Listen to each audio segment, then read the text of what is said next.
कि अगर आप घर में कुत्ता चौकीदारी के लिए रखें और अगर यदि चोर आता है और कुत्ता नहीं भौंकता है तो समझिए चोर जाना पहचाना है, यानी वो रोज वहाँ आ रही। हाल हो गया इस राज्य का। यहाँ पर यही हाल हो गया है। जांच करिए और दोषी व्यक्ति नहीं, सीबीआई जांच भी, सीबीआई भी जांच, क्या कि पकड़ेंगे उनको आपका जेलवा भेजना जरूरी है। देखिए सबसे बड़ी बात है यहाँ डर नाम का चीज नहीं है। आपको मैं बता रहा हूँ कि अगर यदि पुलिस चोर को बोले अरे बाबू तुम चोरी मत करना तो वो चोर छोड़ देगा। जब तक मार बहन नहीं करिएगा, 2-4 फट मारेगा नहीं, तब तक उसमें डर पैदा ना। पुलिस में ये होना चाहिए। पर फिर से जेपीएससी और जेएसएससी को लेकर आंदोलन तेज हो चुका है और जिस तरीके से दिल्ली में आपने प्रदर्शन देखा जंतर मंतर पर, अब राजधानी रांची में भी उसी तरीके से प्रदर्शन देखने को मिल रहा है। साफ तौर से जेपीएससी जेएसएससी को लेकर जो है विवाद, आंदोलन, धरना, प्रदर्शन सब कुछ चल रहा है। मनोज यादव कई बार जेपीएससी आंदोलन को लेकर जेल भी जा चुके हैं आप और लगातार लाठी भी खाए हैं। आखिर ये एकजुटता जो धीरे धीरे बन रहा है जेपीएससी और जेएसएससी को लेकर, बार बार वही मांगे, वही चीजें होती है, लेकिन आखिर ये सुधार क्यों नहीं होता है? मनोज जी, अब इस बार की जो ये लड़ाई है, ये जो तंबू गराया है यहाँ पर, मोराबादी से शिफ्ट होकर जयपाल सिंह मुंडा स्टेडियम आएगा, क्या कुछ निष्कर्ष निकलेगा? मांगे इस बार क्या है? आप कुछ, ये नया नहीं है आपके लिए खासकर। देखिए सबसे बड़ी बात है अब आर पार का लड़ाई होगा। आपको बता रहे हैं पहले होता था चोरी छुपे वो होता था जेपीएससी, लेकिन अब जो है आपको बता रहे हैं ना कि नौकरी है झारखंड का और पढ़ाई होता है नेपाल में। नौकरी है कैसे बदल गया? आप सुनिए नहीं, नौकरी है झारखंड का और पढ़ाई होता है बंगाल में, पढ़ाई होता है उड़ीसा में, पढ़ाई होता है बिहार में। पढ़ाई होता है कि क्वेश्चन का? यही तो मैं बता रहा हूँ कि क्वेश्चन पढ़वाया जाता है नेपाल में। जो 12 घंटा और 12 साल तक पढ़ेगा वो नहीं पास करेगा, पास वही करेगा जो रात भर पढ़ेगा। लेकिन मुख्यमंत्री तो कहते हैं कि गरीबों के बच्चों को हमने जेपीएससी अधिकारी बनाया अपने सरकार में। देखिए वो गरीबों को बच्चे को बनेबे किए हैं, गरीब को नहीं, गरीबों को बच्चों को बना है। कैसे नहीं गरीब होगा जी? केकरो से 20 लाख ले लीजिएगा, केकरो 1 करोड़ ले लीजिएगा तो आदमी तो गरीब हो ही नहीं जाएगा। तो वही गरीब का बच्चा को बना दिए, इतना पैसा ले लिए जो बेचारा गरीब हो गया हो, तो गरीब का बच्चा। आपको बताते हैं कि जैसे बनता है इसका, मैंने जो 20 लाख देगा, 30 लाख देगा, वो तो तुरंत अपना वसूलना चाहेगा, ज्वाइन नहीं करता और पकड़ा जाता है, एसीबी रेट कर देता है ओकरा, क्या कि 30 लाख निकालना है। आपको बताते हैं झारखंड का नौकरी बिक रहा है। से कर्नाटक के आदमी ने एक लेटर लिखा था, शायद आप लोगों के पास में होगा या जानते होंगे। कर्नाटक के आदमी ने लेटर लिखा कि अभय तिवारी नाम का आदमी है, मैंने नाम भी रखा, उसका फ़ोन नंबर दिया, बाकायदे कौन कौन परीक्षा में वो काम कर रहा है सो भी बात कर लिखा। यानी कर्नाटक के आदमी को पता है कि झारखंड में नौकरी बिक रहा है, पंजाब के लोगों को पता है कि झारखंड में नौकरी बिक रहा है, दिल्ली वगैरह सबको, आंध्रा को पता है कि यहाँ पर नौकरी बिक रहा है, लेकिन यहाँ के आंध्रा को पता नहीं है कि झारखंड में नौकरी बिक रहा है। आखिर जेपीएससी को अध्यक्ष को लिखा, लेकिन जेपीएससी अध्यक्ष बोलते हैं हमको लेटर नहीं पता, जबकि मेल से भेजा है बाकायदा जो उन्होंने किया है। यहाँ पर हम लोगों का मांग है, सीधा बात अबर, कि टीटीपीएल एक ब्लैक लिस्टेड कंपनी है, आप बढ़िया से जानते हैं, सारी दुनिया जानती है।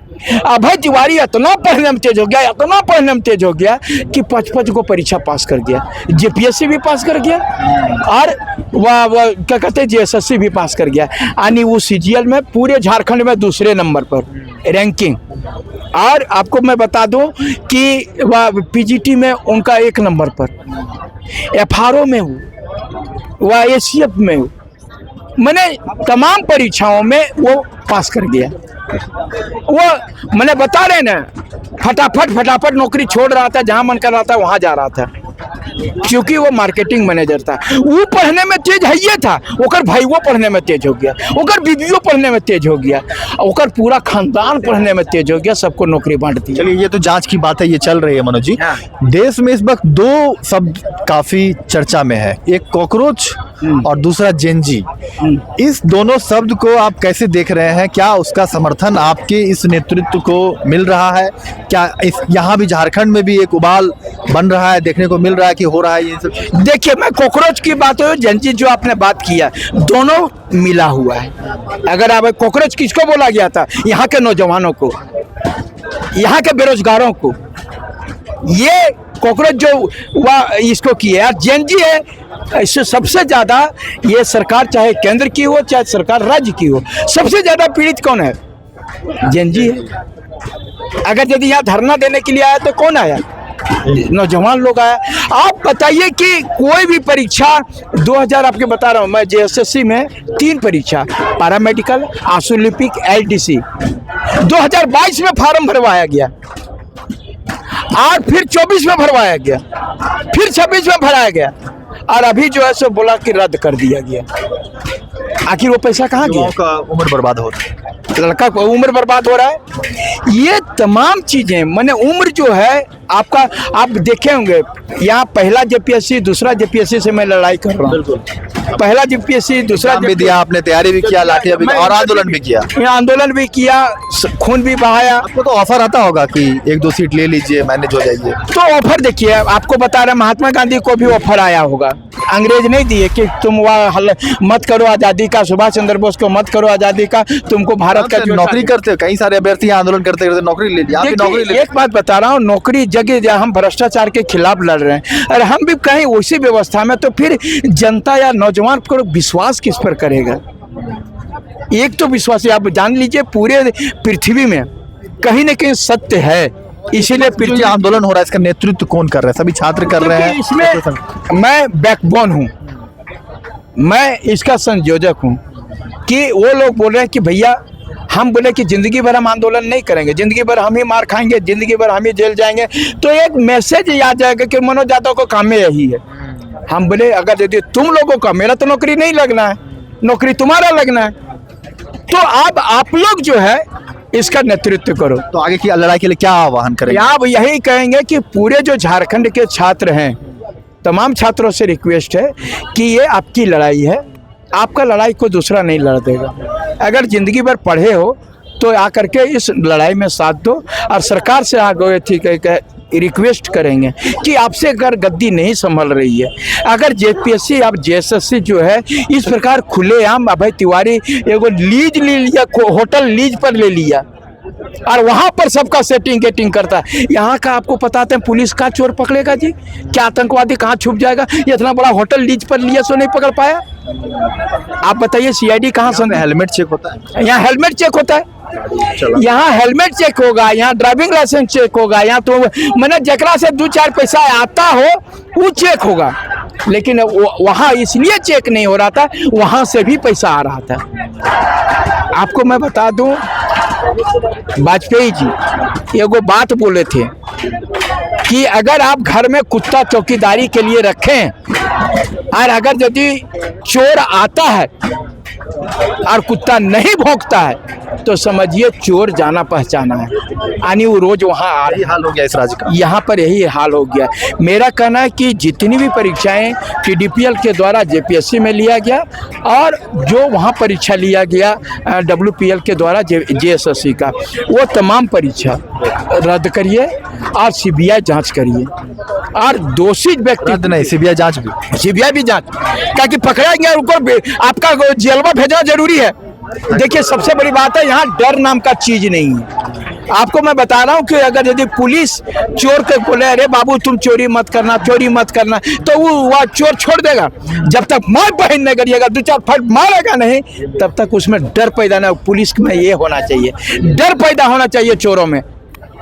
ये चीज यदि कर लेगा तो वो निश्चित रूप से जो है सो वह यहाँ पर शांति व्यवस्था रहेगी, आंदोलन जारी रहेगा, आंदोलन जारी रहेगा। अब छात्र आंदोलन कर रहे हैं, जहाँ भी ये लोग डगमगाएंगे मैं उसको सही से डायरेक्शन में ले जाऊंगा और निश्चित रूप से अबर आर पार की लड़ाई होगी। अगर जंतर मंतर में ऐसा हो सकता है जो कि 22 राज्य में जिसकी सरकार हो है और उसको जो इस्तीफा दिला दिया, जो एक छत्र राज करने वाला भारतीय जनता पार्टी, जो हमारी सरकार में इस्तीफा नहीं होती है, हाँ, जो बोलते थे हमारे सरकार में इस्तीफा नहीं होता है, यदि ओकर इस्तीफा हो गया तो इस्तीफा यहाँ भी होगा। आपको मैं बता देना चाहता हूँ, हमको किसी दुश्मनी नहीं है, यहाँ हम छात्रों के साथ हैं और छात्र जो हैं यहाँ भाजपा के भी हैं, कांग्रेस के भी हैं, जेएमएम के भी हैं, आरजेडी के भी हैं, जेएलकेएम के हैं, आजसू के भी हैं। ये पीड़ित है तो कोई पार्टी विशेष का नहीं है। हम विरोध कर रहे हैं तो इसका मतलब खाली हमारे बच्चे नहीं पीड़ित हैं, सबके बच्चे पीड़ित हैं। इसलिए इसको अंतिम अंजाम तक लेकर के जाएंगे और इस जरूर कहेंगे कि ये आर पार की लड़ाई होगी और इसका परिणाम निकलेगा। क्योंकि एक दिन में अगर यदि जेपीएससी का अध्यक्ष इस्तीफा दे सकता है तो यहाँ पर कुछ भी हो सकता है। इस्तीफा का सिलसिला शुरू हो गया है। उन्होंने कहा था कि हम जांच करने में सहयोग कर रहे हैं इसीलिए इस्तीफा दे दिया। सहयोग कर क्या ये रह के वो नहीं करवा सकते? तो जांच में रहते तब ना सहयोग करते। अब आपके पास क्या है? आपके पास क्या है? कोई तो सूचने नहीं रहेगा। आप डर से भाग गए। नीरज सिन्हा, आपको पता होगा जब जेएसएससी का घेराव किए थे और जो वह रद्द हुआ था पहले बार की पहली बार की सीजीएल रद्द हुआ था, उसी जो है 2 दिन में नीरज सिन्हा भाग गए थे। तो कहा वो जांच नहीं दे देती, सहायता करते। ये लोग भाग रहे हैं, करोड़ों का खेल कर रहे हैं, इसीलिए ये लोग भाग रहा है। ये पूछिए ना अमेरिका दौरा किसके पैसा से किए थे। ये तमाम चीज़ें जो है ये नहीं चलेगा बहुत दिनों तक। देखिए वह आपको बताते हैं कि कुछ सत्य जो है सो लेट लगता है लेकिन पराजित नहीं होता है। चलिए, तो सत्य की जीत होगी, यही उम्मीद पर जो है यह आंदोलन चल रहा है। और आप देखिए कि जयपाल सिंह मुंडा स्टेडियम की तस्वीरें हैं जहां की यह धरना अनिश्चितकालीन है, सत्याग्रह भी नाम दिया गया है और इसके नेतृत्व सभी छात्र कर रहे हैं। जो अभ्यर्थी है वह कर रहे हैं। चारों तरफ आप देखिए, कैमरे घुमा के मैं दिखा रहा हूँ, यहाँ पर सभी जगह के, सभी राज्य के, जिले के छात्र अभ्यर्थी यहाँ पर पहुँच रहे हैं और लगातार यहाँ पर धरना प्रदर्शन में अपना अपना सहयोग दे रहे हैं। और एक ही मांगे हैं, जो भी परीक्षाएं उन एजेंसी के द्वारा हुई है वह परीक्षा रद्द होनी चाहिए और सीबीआई जांच भी होनी चाहिए और इस्तीफे की भी मांग यहाँ पर की जा रही है। दिल्ली से जब केंद्र सरकार में शिक्षा मंत्री की इस्तीफा हो सकती है तो यहाँ पर राज्य में आखिर क्यों नहीं हो सकता, यह सवाल छात्र पूछ रहे हैं।